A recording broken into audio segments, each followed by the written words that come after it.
Okay, so that means rest of today and some of tomorrow? That's tight, but I can make it work.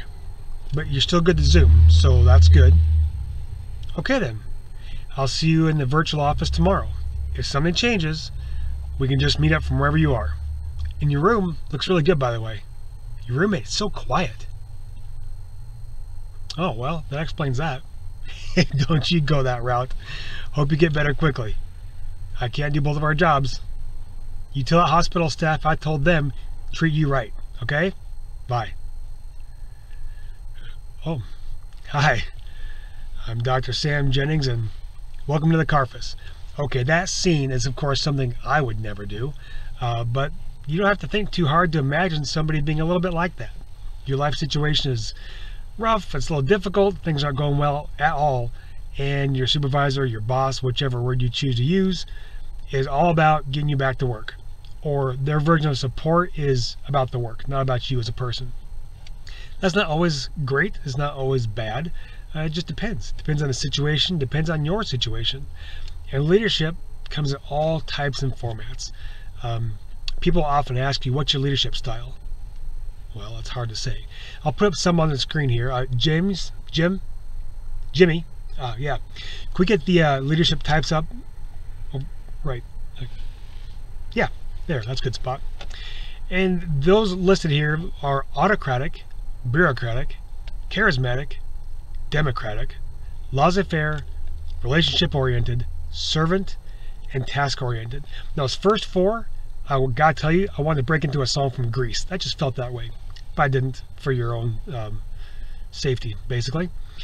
What do people want in their leadership? Their supervisor, their boss? Sometimes people want the strict dad boss. Some people want the caring mom boss. Some people want the emotionally detached, financially doting step parent boss.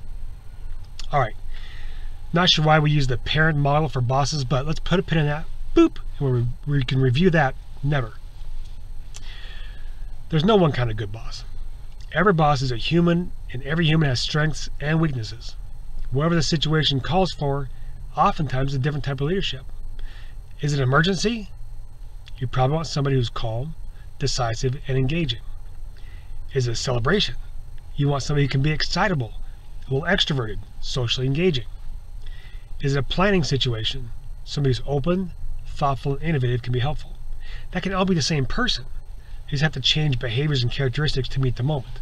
Somebody who is calm, decisive, and engaging during a celebration, they can be your accountant, probably not your MC. Right? Different roles, different situations, different circumstances.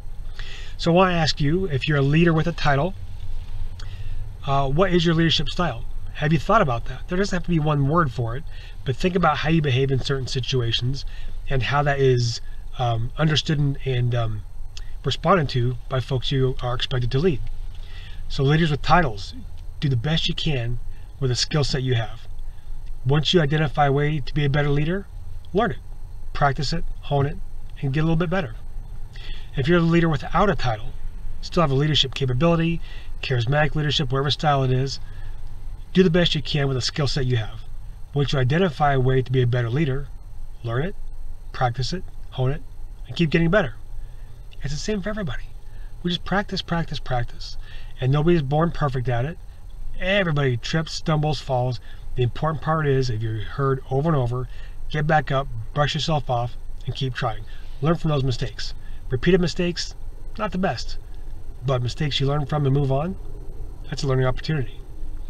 And no matter what word you might assign to it, think about the work you're doing for the folks who depend on you for your guidance, your support, and your consistency. If you're serving them in the best way possible, you're doing a good job. So let's wrap it up with a quote from Maya Angelou, one of my favorites. Do the best you can with what you have until you know better. Then, do better. Continually learning, continually improving. It's such good stuff. So until next time, I'm Dr. Sam Jennings, and this has been The Carffice.